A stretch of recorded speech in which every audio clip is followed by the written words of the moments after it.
Hello, hello. Can you hear me? Are we good? Thank you so much for being here. I know it is a beautiful day outside, but it's going to be a beautiful afternoon in here too, shortly. I am Lauren Elaine. I am the Executive Director of the Fierce Flower Poetry Center. I say that in the presence of the founding director of Fierce Flower Poetry Center, Dr. Joanne Gavin. So always thanks and welcome. I'm so excited to launch our fall reading series with the winners of our Fierce Flower Poetry Prize. Any newbies to Fierce Flower events in the room today? I see hands. Welcome. Hopefully this will be your first but not your last. So I will give you the spiel. Fierce Flower is the nation's first academic center dedicated to Black poetry.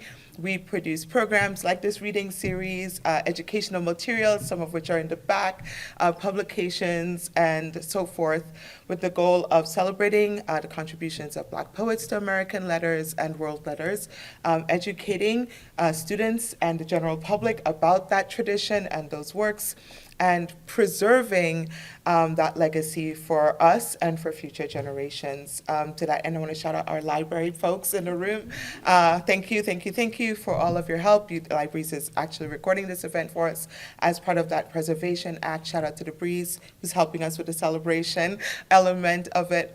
And so I'm really happy that you are here and that we have these wonderful partners here at JMU. I also need to say that Fierce Flower has a pretty brand new staff that I need to shout out. You've met Jasmine, who's our programs and operations manager, month and a half in. Tara Dolan, who is our office and communications coordinator, 3 months in.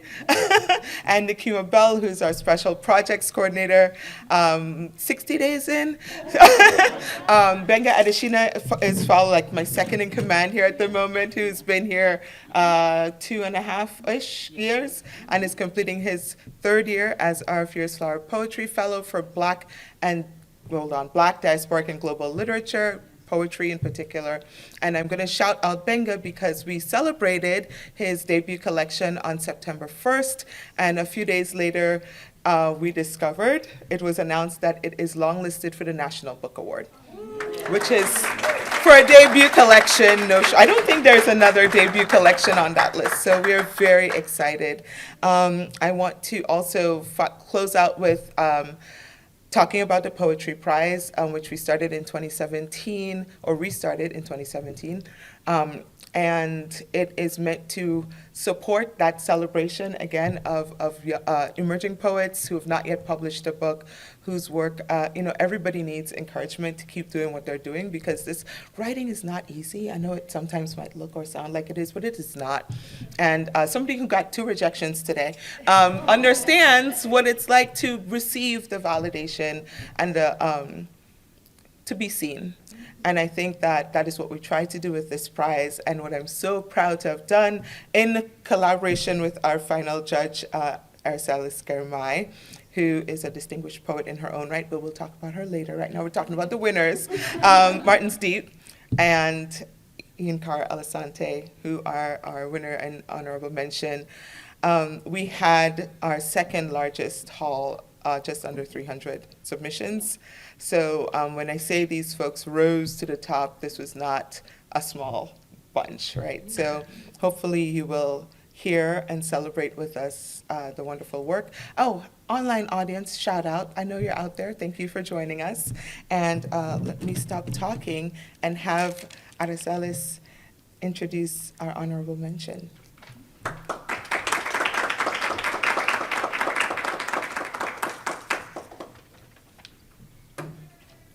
Thank you, Lauren and Joanne, for what you dreamed and built, and what we're all standing in. It's such a gift to be with you all today. Can you hear me? Okay, should I lift it? You can hear me. Okay. I'm going to read bio and then a brief introduction. Ian-Khara Ellasante is a Black, queer, gender-infinite parent, poet, and cultural studies scholar.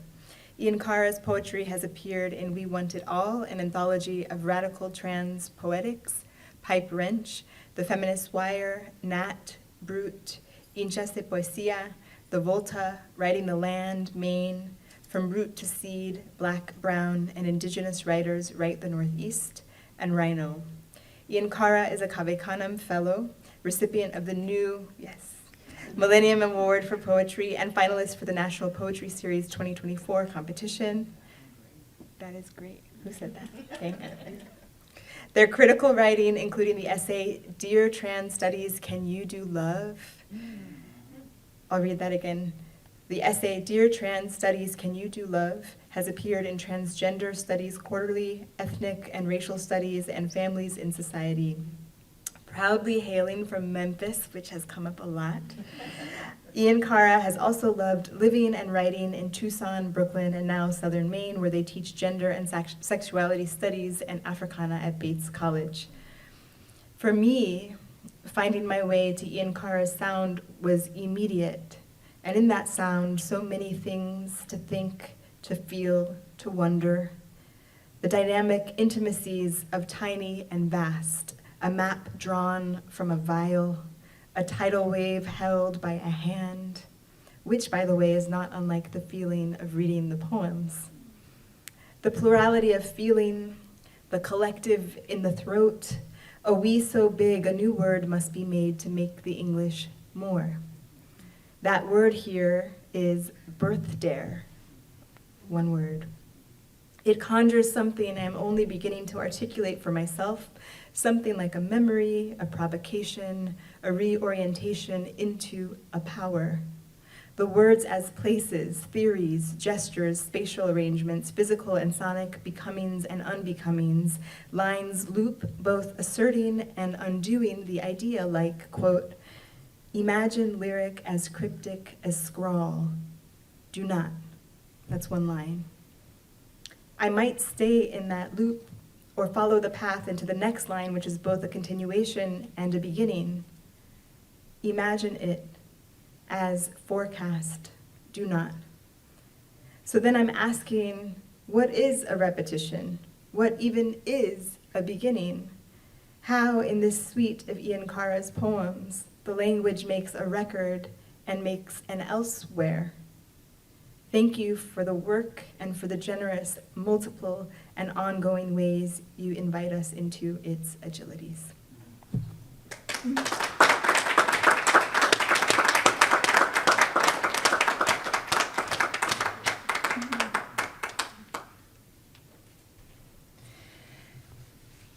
What a gift.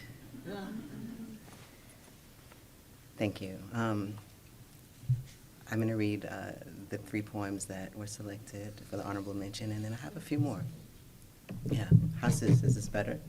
Okay. All right, I'll start with this one. It's titled Risk Feast. Tonight, we wild rhythm, dance a flame up, whiskied drapes. We embers loiter above a picket fence. We thrill for threat. Come morning, we crumpled receipt, cough and swole eye, all singe and sober, we hydrate, coffee and hummus plate. We vague ash, we cinder. Tonight, we black pearls, drop from our lobes, dangle a bead at our throat, we happiest birth dare. We 2 thumbprints in Tupperware. Come morning, we selfie-steamed letters, selfie duet, selfie up and down the salty stairs. We selfie canvas blot, we broken frame. Tonight we greens and caramel pecan, we feast a tightrope, we draw a map from a vial. We can't steer it. Come morning, we lop off every strand of hair I ever touch.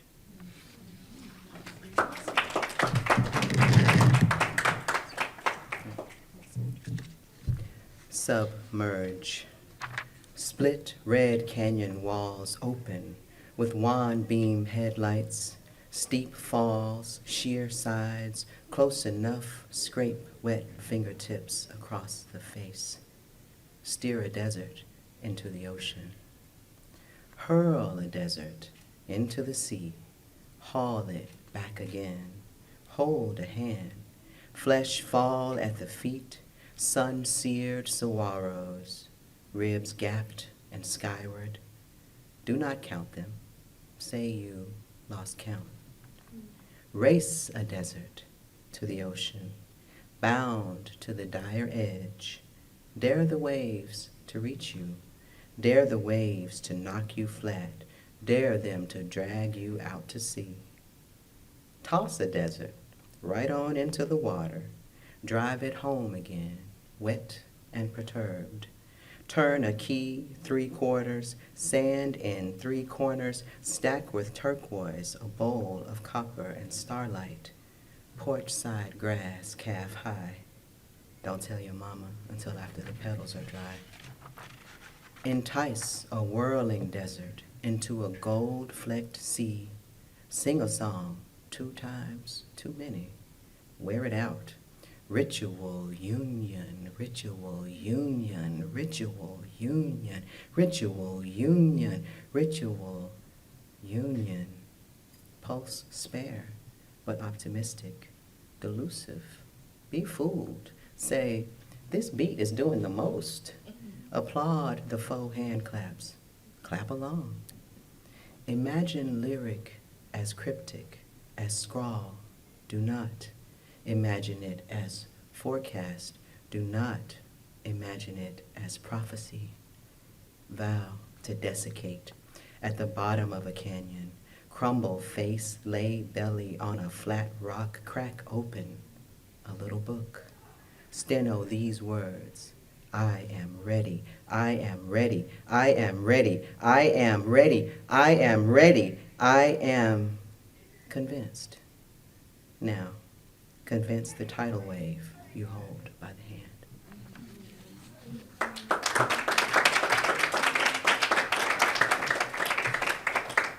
This is titled, Memory, Memory is a Tricky Trick. That old pool, unbuckle 5,000 days. It crook a finger, whisper, just come here. Memory, memory is a tricky trick. It cut from frame days, throw frame across room days that build days that pay for other days. I am a frame, but it play me like a film strip. That old pool, that want and want to make a spool out of me. Want me raveled around her thighs. Tricky, see? I am a spool. I am a spool unspun.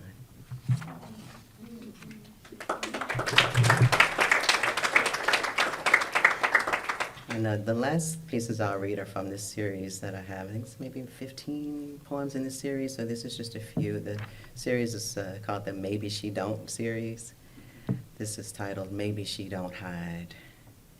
She tell me I'm not hiding, just so you know. Say she ain't never been hiding. Say she, I'm not hiding. And no, I don't know what I'm supposed to do with that except cover my eyes, hide my own face again from this sudden woman unearthing herself, from this red strobe beacon of woman unveiling herself, from this beckon I dig deep to lay low before it's too late. She see me, she catch me, peek through my fingers. Maybe she don't differ. Maybe she run the numbers like I have more than once. Maybe she don't trust them. Maybe I don't either way.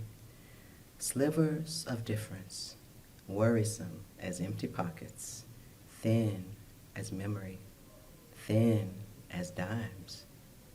I wish to be explicit. Tell her, look, don't let me cost you nothing. Tell her, girl, hold on now. Hold on to what you got. But she always been a big spender. No helping that. Thank you.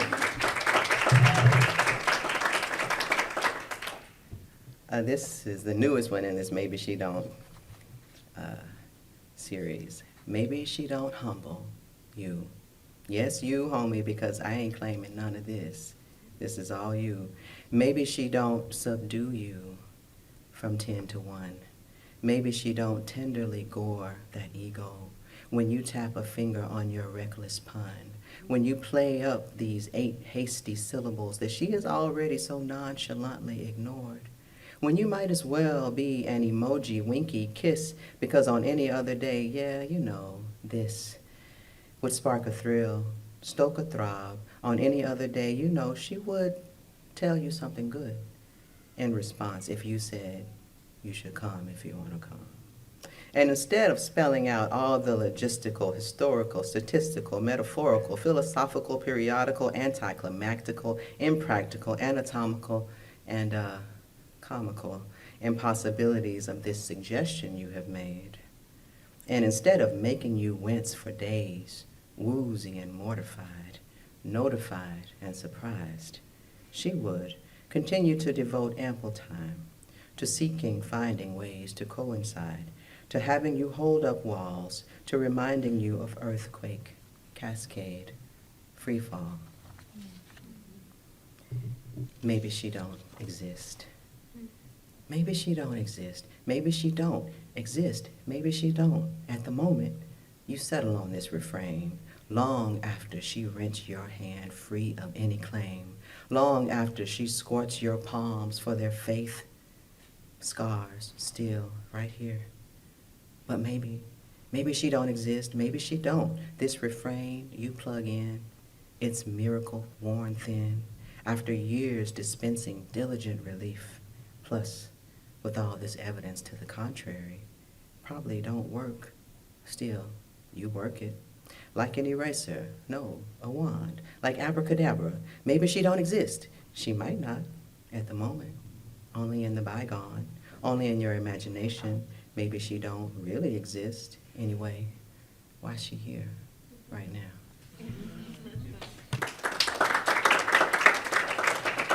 And finally, maybe she don't go quiet after all.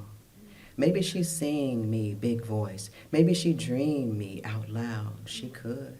I mean, she'd lotion and silky elbows after all. She ease into my pillowcase. She clear her throat. She sing a song at the edge of my 7 a.m. Some R&B showstopper chorus talking about, we can allow ourselves to deliver each other. Oh no, I think it was, we can allow ourselves to deliver ourselves. And girl, before I know it, we duet, Ashford and Simpson style. Okay, but again, this dream, again, becomes quickly excessive when you really think about it, and I do think about it again. Thank you.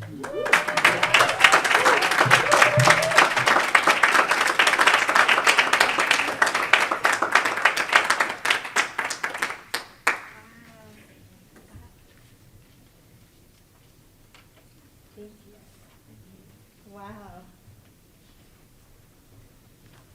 Wow. Tremendous, tremendous to hear you. Martins Diep is a poet, photographer, digital artist, and a graduate of Ahmadu Bello University, Zaria. Currently an MFA candidate at the University of Memphis, Tennessee. Winner of the Furious Flower Poetry Prize, he was also named a finalist for the Porterhouse Review Editors Prize, and his manuscript Size in Translation was named a finalist for the Sillerman Prize in 2023.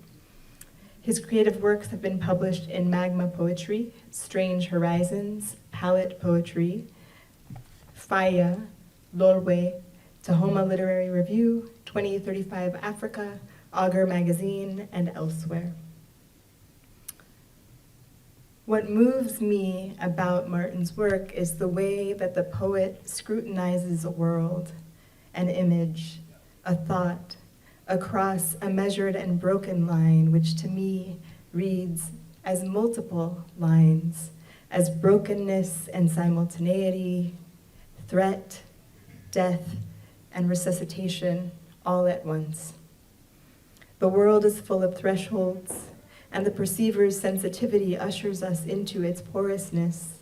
I follow the image, butterfly, smoke, the stones, the sun, each imbued with the wound and existence of the other. I read along as the poet's perceiving shifts across the time of the poet's attention, the devastation of environment, the brutal extraction of labor from land, trees, and people.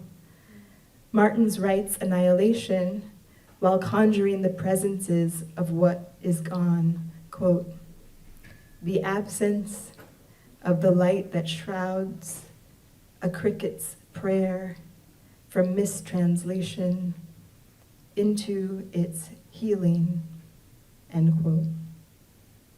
Making these worlds of poems within poems, griefs within griefs, songs within songs, and yet trying to carry an excerpt out of the poem, like I just did, to recite it to you, is very difficult. Syntactically, imagistically tethered as everything is, in motion, nothing pinned, nothing fixed, but undone, as when Kamau Brathwaite writes, there is so much undone to be undone. As when Mahmoud Darwish writes, if the canary doesn't sing to you, my friend, blame only yourself. If the canary doesn't sing to you, then sing to it, which Martins does, not resolving anything, but making a record that is also beautiful sound, which, it seems to me, makes an energy of image and music out of which we might keep moving.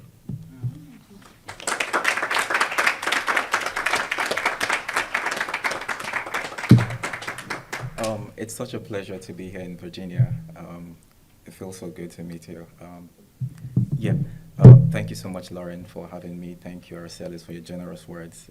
It's such an honor. I have 3 poems here, but since I have 15 minutes, I think I'll have to read some other poems in the collection I'm working on. So I'd like to begin with my first poem, I Will Not Give Thanks. With a bronchi patterned after the roots of a pine where a morning dove sang fickleness into joy on the morning of its arrival, any fool like me would be silent, like a wound is silent, shaped after the nesting cavity in a tree with a dead woodpecker sitting on 6 eggs, like the ghost of a child, dead before learning how to cry, like the morning dove is silent because it is not a hummingbird. In that silence, a silence outrunning the sound of a gun is filtered into my ears as echoes of a nursery rhyme in Hausa. In that silence, a buzzing fruit fly in Maraba migrates from a basket full of fruits to the fruit of a woman's womb split open by the roadside, red and seedless. In the silence, a memory, the memory of silence, broken by the swat of a black fly overfed on the light of a boy's eyes to become a firefly. In my windpipe, the ashes of burnt nests. In my voice box, rubble untouched by sunlight. In the rubble, the rosary bead for our father, a headless origami bird, a fading family portrait, a fool's gold waiting to be splattered with the sweat of a black boy to become priceless. Like the robin by my window, let the robin by my window gag on ellipses. Let visions of the dead woodpecker haunt what is left of praise lurking in my mouth. Let me step undoctored and limp through the gates of Thanksgiving with the pain of a wounded deer that escaped the mouth of a wild dog to bleed out its memory of mercy, beneath skies pouring the seeds of peace lilies. Thank you. Thank you. The second poem is titled, The Lands That Banish Us Are the Homes That Beckon Us Back. Reborn to loss, my umbilical cord left uncut is elastic enough to follow me from mother or motherland, across fields, war zones, skies, clouds above, moving in the opposite direction, rivers and the absence of rivers waiting for rainfall and the return of your water birds, and their yearnings to drown and to drift and to deposit pebbles kept in my childhood as alluvial fan, as sandbar. My destination is nowhere, places that want me to stay but only in memory. Like a town in Croc City I saw set itself on fire to force me out to leave on a night bus after overstaying my welcome as a witness. And fleeing, I have tangled up myself with mileposts, the feet of strangers, lovers, exposed roots of trees marked for felling. A line, as a long leash, there are nights I felt was pulled at its other end to hold me from falling between my fingers, like a single key on a bad day. And on other bad days, pulling me homeward to ruins. A line leaving a trail behind me in the earth for the raids of my dead to trace me by. Their mouths full of wisdom, epiphanies. The dead whose presence I will know at the slanting of a stream of sunlight through my window upon the single key found on my father's breast pocket, in my father's breast pocket on his deathbed. The key that fits no lock or keyhole, but an old wound in my body reopened as their point of entry.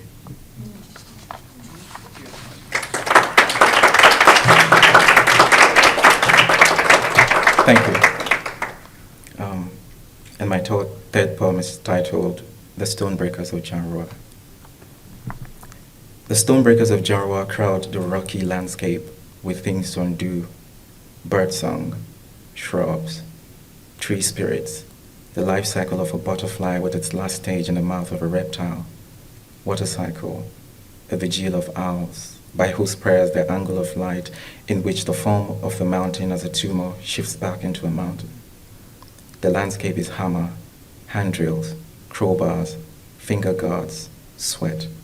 The voice of Rex Jim Lawson breaking in a radio 4, a soldier ant trapped in a plastic bottle beside it. 4, wildflowers withering in a dispersed seed. 4, the lifeless bird drifting in a cavity filled with rainwater, dissolving its memory of home as safety in non-human threats. For the little boy watching his father break rocks as if to find the last remains of tenderness left in the world. For the boy's mouth yawning as an argument for survival. His hand pointing at a moth fluttering through the smoke of burning woods over 100 men asking for more fire to insist on the ache of stone as bread. Thank you. So I wrote some other poems here I would like to share recently. The title of this one is Supplication.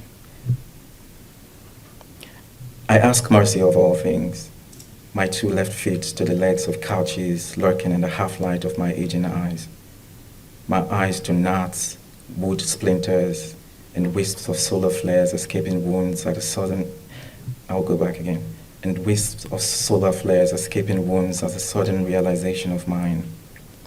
My lips as a butterfly conjoined in a cocoon with chaos I'm flowering the right conditions for. Fate by proxy of road fog or deer maneuver and thin eyes. Lord, to whom the climax of my becoming a swan plunder, dull your sword against the petals of these zephyr lilies, and hear me, and hear my entreaty to you. This one prayer I offer amiss to gods and power lines and hurricane.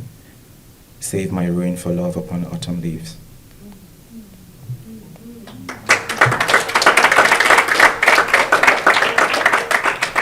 And I'll be reading this poem titled Letting in the Light.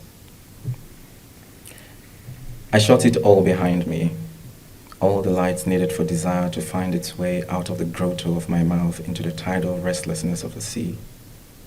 And my caged bird joy of releasing an animal back into the wild followed me home in the form of stray rays of fireflies fluttering in a burned-out bulb.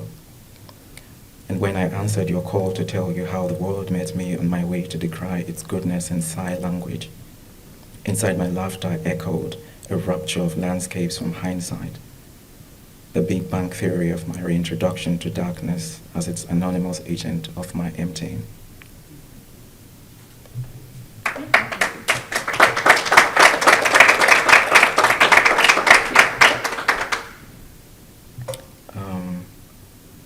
And I have one last poem to read here. The title is Fetal Position in My Mother's Wrapper. sick from drinking with the world the golden calf, ground and mixed with water. Loneliness tucked me gently in my mother's euro, creased up and scented with firewood smoke, the steam of herbal mixture, camphor and roach eggs. Inside it, it is nightfall in my memory of home I remember only in daylight. Inside it, fireflies in the grass, a purgatory of dead stars. Like me, they will all be displaced at dawn by burning or by light. Inside it, a room filled with the echoes of my father's silence, who got too good at pretending to be a missing body found in a cut, became the very body, blood, bone, and fracture. Beside his body, the emptiness of a dimming kerosene lantern, darkness plotted in what muscle memory will follow me into the body of my unborn. Outside it, a fledgling cherub knocks over a bowl of salt, catches the savor and lifts the wet white dust to dandruff and settle quietly over the roof of my neighbor's car, who skips Tupac's Dear Mama on the second verse to Luther Vandross's Dance with My Father before driving off a bridge. Outside, a forgotten hymn slips through a crack in the egg of an American robin in a nest of a sweet gum marked for filling. Outside, my left ear. Inside, my right ear. Outside, my right foot left outside the wrapper licked by my lover's dog. Inside, sweat. Inside, loneliness crawled in, understood, and reintroduced itself as peace, bearing the lost memory of what amniotic sac felt like on my skin.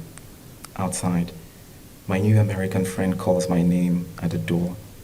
If I live to meet him, my mother miscarries me, and I'm reborn a fish, like all the men I know with my birthmark who never learned to live with drowning. Thank you.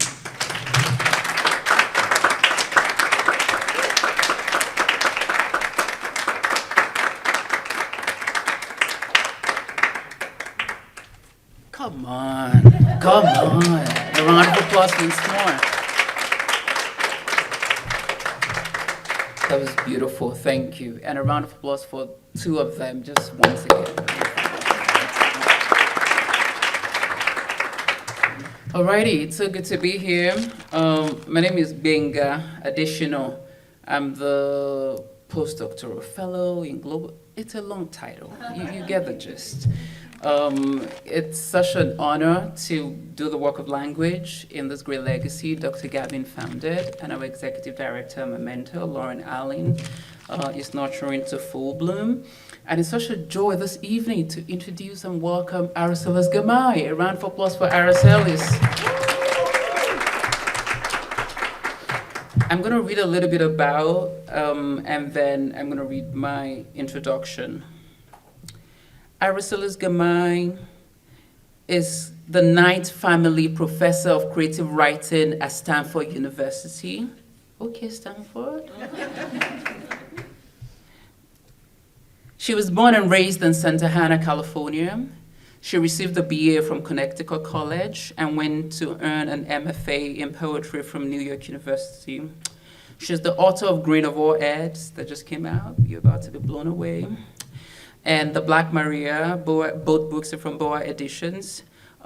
She's also the author of Kingdom Animalia, and of course, The Incredible Feat, which was the winner of the GLCA New Writers Award.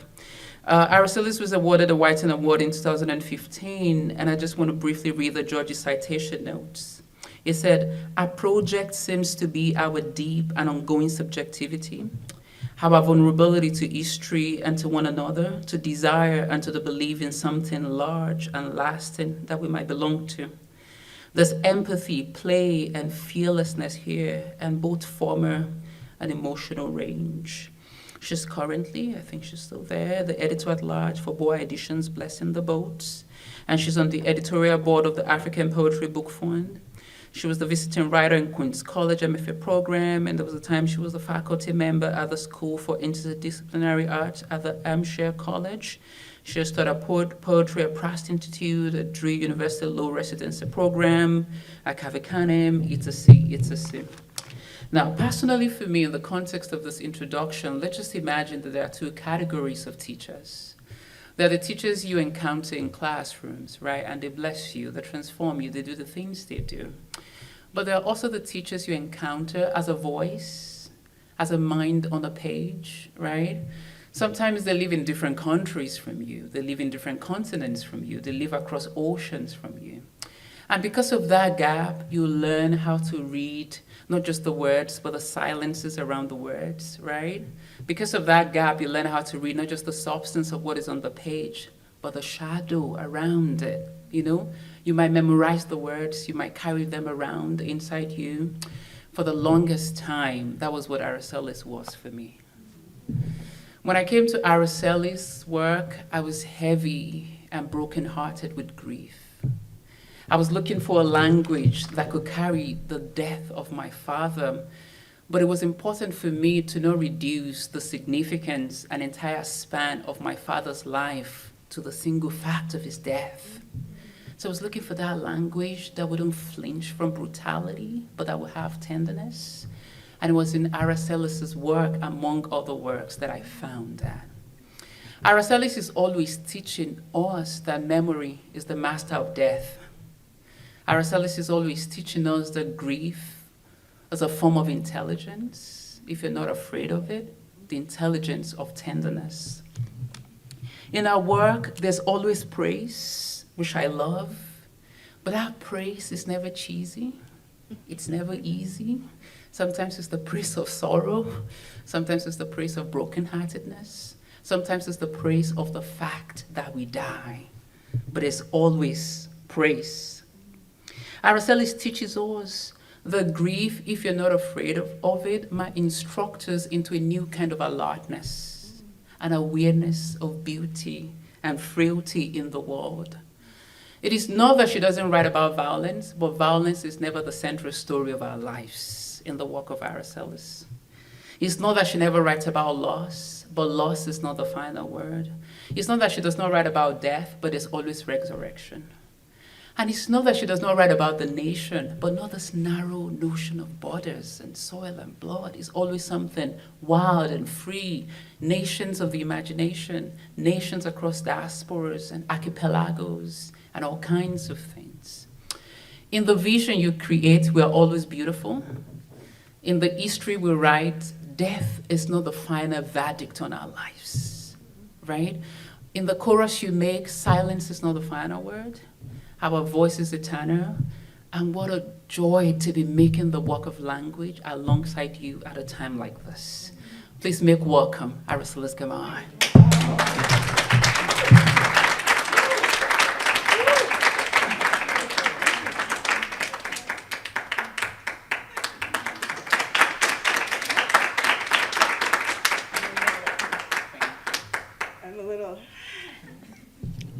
I'm kind of flying. Wow, Benga. I thank you, I thank you. Whew. For the strategies that I just learned, that I'm learning, that I hope to learn. And if you haven't read Benga's work, which I've read, I'm gonna get are there copies there? No. Brought you copies. Trust I have read Yes. a PDF. It's tremendous. The book is tremendous. And it's a great honor to be writing alongside you, and you, and you, and you. Let me set my timer. Thank you all for being here. Thank you.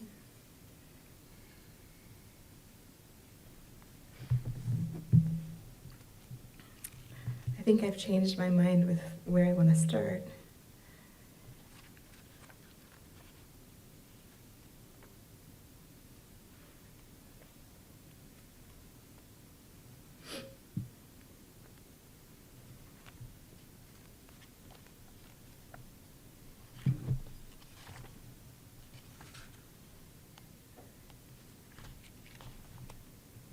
So this poem is really just a record of, is this okay? I feel I'm hearing myself. You can, thank you. Maybe if we could turn it a little bit. Thank you, Jasmine.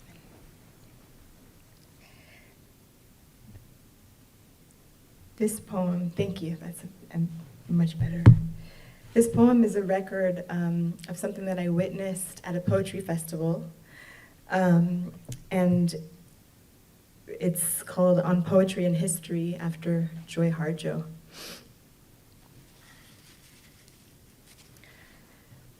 On a panel of men who spoke about history and poetry, she sat quietly for much of it. They, the men, were saying strong things, good things, but in authoritative voices, voices that knew they knew things. And she remained the only quiet one. She listened as if she weren't listening. Her face looked forward. Her quiet seemed distant. It had a straight back. And then she interrupted one of the men and said something like, "That reminds me of the time." And she spoke of a fellow Native American teacher in her region who committed suicide near the end of one of the years, and how he must have been hurting and isolated and in pain, but not many people spoke about that, or spoke about his death or their loss when he died. It was swept under the rug. That was the phrase she used. And she said she was at home one day and looking out of the window, and she noticed a black thread or string there floating in the frame, and she observed it for a while, floating there, until she realized that that black string was grief, the grief of the professor, the grief of the students, the grief, her own grief, the grief of silence, a historical grief, and that she knew that it was her job to take that thread and put it somewhere, weave it into the larger tapestry. She made a gesture then as if that tapestry were just above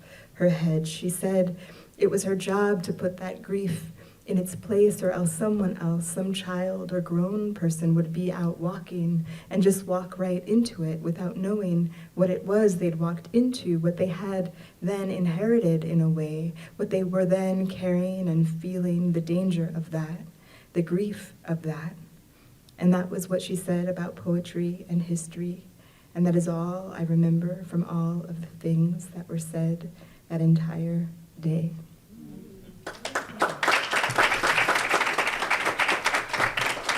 Thank you.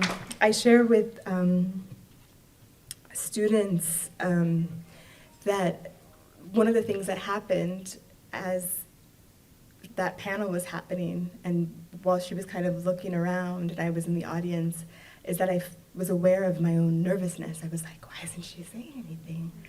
What's happening? Why are they talking so much?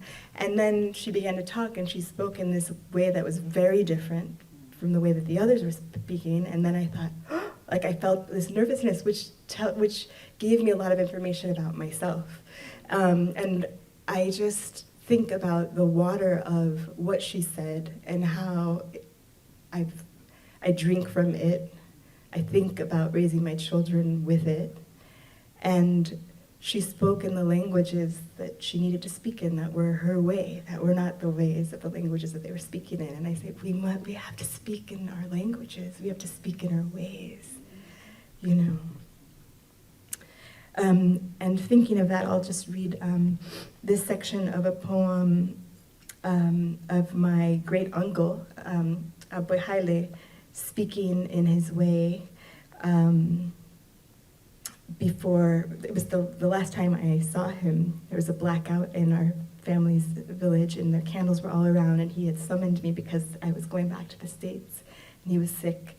And he was on his bed, and his kids were around, and my dad and my sister, there were many of us in the room, and he sat me on the bed, and my dad, he was speaking to me, but my dad was translating, and he was rubbing my arm and pushing my hair back, like speaking into my body, like rubbing it into my body.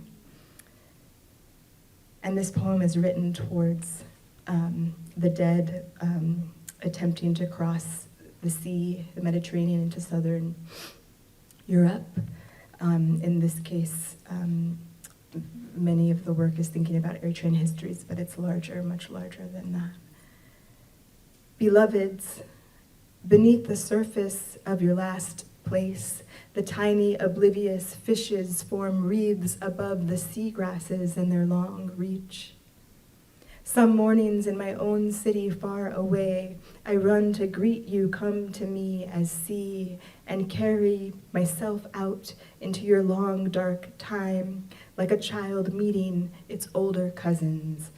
I touch your teeth and give you the single word of my body. I am a woman again at the side of Abwe Haile's bed. Abwe, who is 96, he is brushing my acacia hair. He is holding my arm. He says, moving his hand to mean all around us, that this is my home. He means Atisogdo, but he also means the world. Though I think in America that I am there and he is here, that we are different or far, really we are each other. My bones are your bones, he says. His teeth are my teeth, and my smiling is his smiling. He holds my arm tight until it is a stone, a bone. He smooths my hair with force. I am a horse, the long, dark skin of the water, the talking Abwe of the water, the brushing back my acacia hair, washing my face. When we are done, I cross the sea back into air and return to the traffic of the streets I know. I am marked by the dead, your sea letters of salt and weeping. Now I am ready to lay myself down on the earth, to listen to the instructions for how to talk of love and land, to sing of home in the horrible years, and to fill my language like the stars do with the light anyway of a future tense.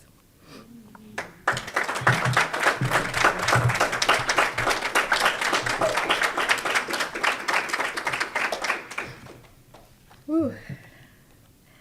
This is the first time I'm reading from this book as a book to others. Wow. Oh, thank you.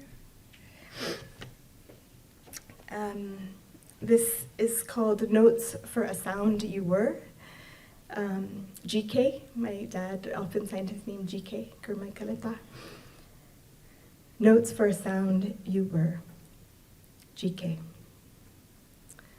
To learn from the poet who, it seems to me, having searched and found the words behind the gates, unlatched one after the other and watched them run to an other energy, some violet, braying with vitality, some tired, strong, willing themselves toward the morning. So in the lead's gray trace, I pull your name out of my live hand, trying to write the notes for a sound you were, that ran out of this life you have gone out of, so that I may follow you where? We played the tape then, death. We turned the tape over. I felt briefly bright with your mother's eye. When I read your name on the sticker of your finished casket, it sobered me of grief 1 second. How wrong it was, of rage I was, the font and code, something I wasn't supposed to see, a corporate coffee order receipt to die in the US industry. But her eye was a god, it flashed in me as a flash of ice, like in Asmara. It took you off. It had done it before. Or should I say she had done it before. Not a sound I could make, not even human, though my humanness was a part of it, a material point, a filament of time through which she surged. Stone by stone I knew then, each of our heads built around a star, then death, then carry what can be carried unto another star.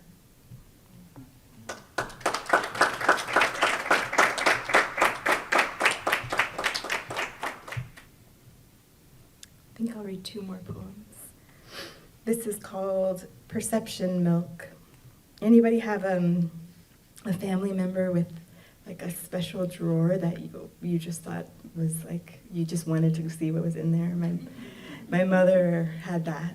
she didn't have a lot of things, but she had things in that drawer, and I was always finding myself there. Perception milk. There was a time I thought everything could be known. Jesus' red words in our mother's leather Bible could tell me. I was 9 and 10 and copied every name onto my papers, each trace a wooden knot, each name a leaf, a box. I tried to make a tree of descendants, Genesis down. Weekends with him, our dad intervened gently. Who is this Jesus? But I believed in the authority of the book and thought there was a paper for everything. I read the encyclopedia for any traces, all was related. Otherwise, my expression nearly soundless in the company of strangers, and only did my voice from its small egg burst when I ran and with the others opened my arms in ballet and then garage routines to Janet, JJ Fad, in a voltage of girls. We bared our necks in volume. We shone and grew hungry. And with my hunger, I went into my mother's things to try to know her, to find the broom and what she kept. So tiny, the plastic turquoise box, inside of which a sleeping scarab, these tiny figurines after whom I try to carve my word. Inside a velvet case, one sharp child tooth, the scattering scab of my brother's cord and curls. These drawers out of which still I lift my syntax eaten by moths, their wooden view of our faces and hands as we hurried to glimpse what was there, as if opening, closing the beds of time into which my secret mother kept traces and their powers, which are the words I long for still. The private words of her drawers and hair. I tried to drink my milk from there.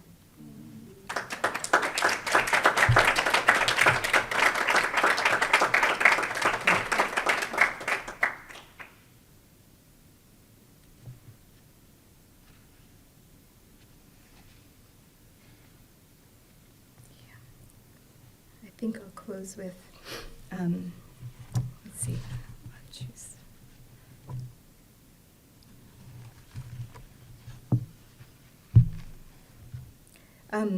Our family, I guess even before, well, I love rocks, I guess. I didn't know, but my kids, I mean, in my bags I'll find things that they pick up. Like I found a crushed can the other day. I was like, why is this in my bag?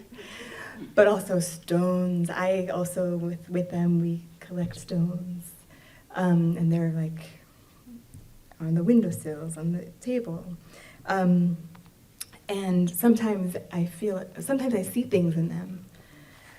So this is called Then Nothing, and I'll close here. Thank you. Since we brought that rock home from the canyon, I keep seeing the girl who stirs sometimes standing in there, working at something it looks like in the brush of her mind. My own one's age, 6 or 7. All the times she placed tiny things, rips of paper, stones in a row, talking to herself. I place her wondering there beside the wonder of this girl, first hidden, then risen into view, working on judgments in the already of her mind's bright breath.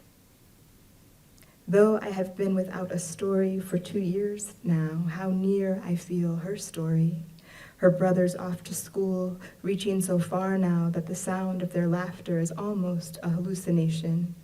And in one world she is pouring grain, but really she is placing the red words one by one into the sumac, into the pomegranate for sleep there. And how near I feel her story makes me wonder for these words inside my head, feeling she put them there. Then what?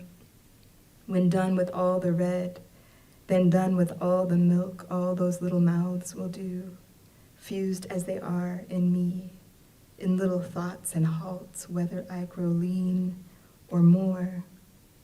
When finally I lose this form, this way to music, the red she put inside of me will be one flare, then nothing after.